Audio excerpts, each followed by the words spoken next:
better way. So now, okay, we still have to go through the motion. You still have to do this. Okay, so now can you please install and we take photograph?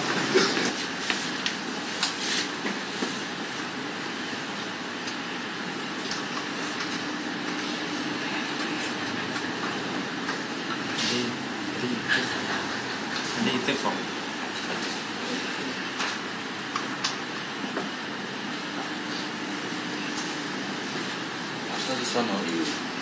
We'll set you the racks and then you set up. I give you 2 hours. 300 M? Yes, no problem. I give you 2 hours. I have rack, have not fixed up yet. You want it, I can give it to you. Fix up the rack. So now there is a very important thing that Safi did, and he did it correctly. You realize that he checked every point, 1 point at a time. This is a very important action that he did. Yeah, Emma, can you explain how to use this data logger? We did this one. This one can extend more. Maybe you can one time you can measure more than 40. Now our one is only 40, and only just lay the cable to the individual battery. And you need to know how to operate this one. This one when you use the thumb, you can look from the menu. And then you don't have to come to my office early. You can come at lunchtime if you like to. I will start the data logging at 7 a.m. We don't have to tell your boss about this. So this machine starts to record, and then we just take the reading. We just thumb right, and then we print a very nice report for him to submit to his boss.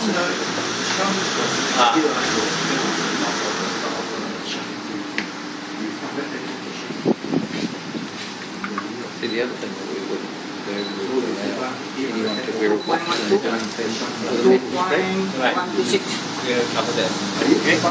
So you can see that the way he handled the meter is very good. His hand is the way he point the meter, the probe is 90 degrees. That is very important. Look at this. He's very firm, and he got every reading. Hockey meter, how to use the hockey meter. This one is I'm doing the method. Can edit, it's okay. So this is a hockey meter. I think this meter is not very expensive. It's quite easy to use. Most of the operators like this. It measures impedance. So impedance can give us about 20% guidance. But you don't have to use hockey meter. You can use any other meter.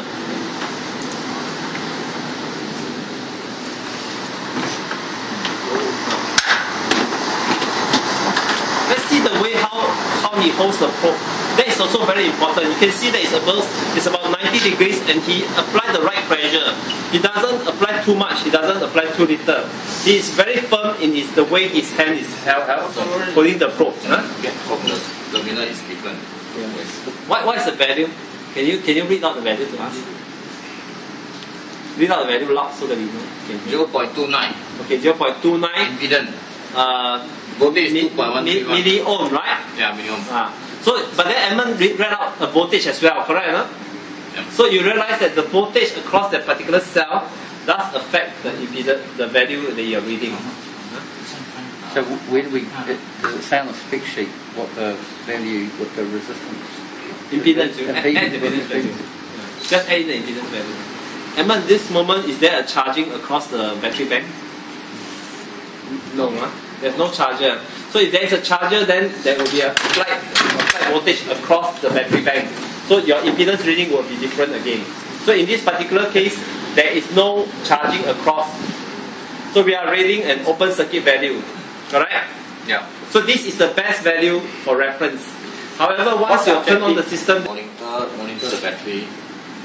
Yeah. we create the first reference. This is called the first reference. It's actually the most important measurements. The first reference, benchmarking, yes. So after 6 months, we will do this again. After another year, we will do this again. Now the value will get worse. But if one of the cell is worse than, is very much ridiculous that as compared to the rest, then we know one cell is defective. So this is one method of testing. The principle is the same as what we are doing in the management BMS. It's the same principle. Now, why I share this way and approach this way, because it is very important that all of you understand the principle of BMS or the impedance. You can realize, if you see that Safiri also very good, he is very sequenced. So I assume that he do cell 1, cell 2, cell 3, cell 4, 5, 6, 7, 8, 9 in the order of connections. Do you notice that he is doing it in the order of 54. Why? Different a lot. Why? Because the metal is more, then the impedance will be more higher. You have to take as close as the battery terminal. Yeah. 58. I will So, just how many amp. And check your battery connect is correct. And this one very important, don't reverse. From the loop bank to the battery, don't reverse. This one, if you reverse, your loop bank will gone. And check all the tools, everything is incorrect. Then we on the loop bank. Before you do the recharge test, you have to ensure your battery is fully charged.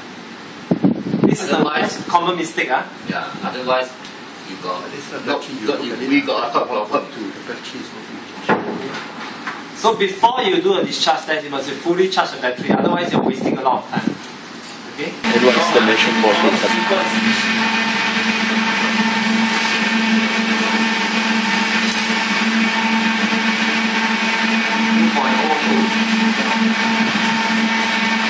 So we are quite tired, we just measure one bank for 10 hours.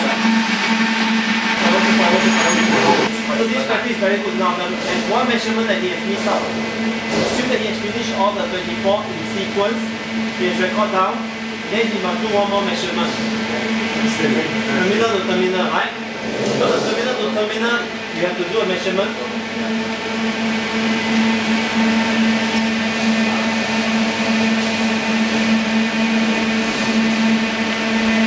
So 48.7, right? So let's you measure first 54.7, right? Okay, now you off and then you measure what is the charge voltage.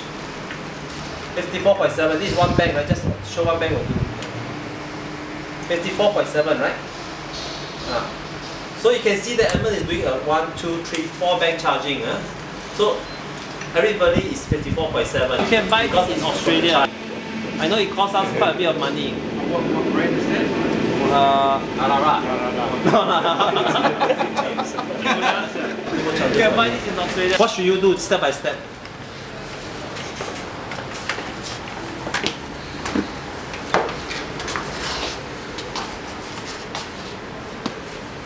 Now the battery voltage is 2 volt.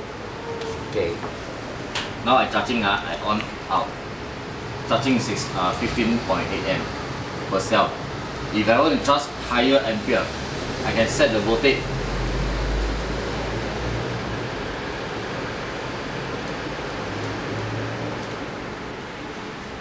.7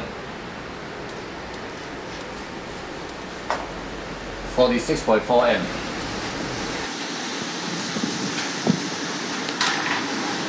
And this maximum can up to 132 amp. Yeah. For our battery side, we need this one a lot. Because when one bank of battery, one cell is low voltage, and we just charge the individual and bring up the same capacity with others. If it's a 12 volt block, Sorry? if it's a 12 volt block, then how do you charge? No, this is only for 2 volt. 2 volt. Yeah. You don't have 1 Trouble power is easy. Trouble charger, there's a lot in the market. It's also very cheap. If you have a problem, you cannot find one, you call Philip. Philip will make one for you. 12 volt charger, there are 2 in the market. One you can use switch mode rectifier, but the common one they use is the thyristor, which can take higher heat. Normal charger, Philip is an expert in building this system. But if it's a 40 volt system, 48 volt system, you call out tech. Any question for this? You thought we start this one already. I think your ambient will be quite high. It means 3-hour rate. So you may want to use the 600 amps. That 600 amps costs us $15,000 US. This one $10,000 US. But we can negotiate, we can talk, I can help you to build. That's the brand. Their brand. The bomb. 还有的，过来。哦，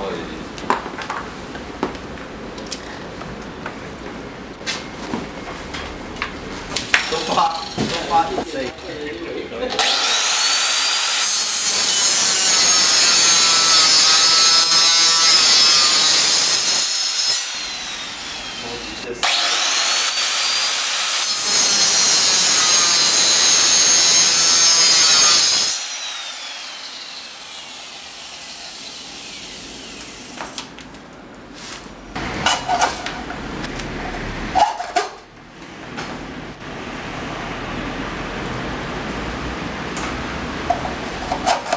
It's a used battery. It's basically I use this for it's a real use on site. Then I bring them back and I do that. Sometimes I put them for as a test.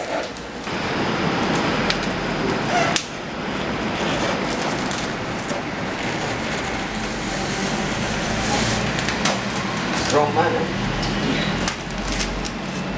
Every day you carry this one. So yesterday we learned a lot about separator, positive plate, negative plate. We learned about the objective of the separator is to act as a spring. We push the battery together so that the energy exchange will be maximum. We learned about being compact. We learned about the safety valve. We learned about the special part of safety valve. We learned about sulfation. We learned about the active material. So now you can see Edmund has tear open. The plates you can see that there are it's quality. This is a dead battery. It's really an old battery. So only with this you can tell. This battery was 2007 early part. So now it's 1.5 years. So this is how long it is. It's a dead battery. Okay. And just take any 12 volt of batteries. Make this also? Yeah. Okay. This is 4 ohms, I think. This is 4 ohms. This is not.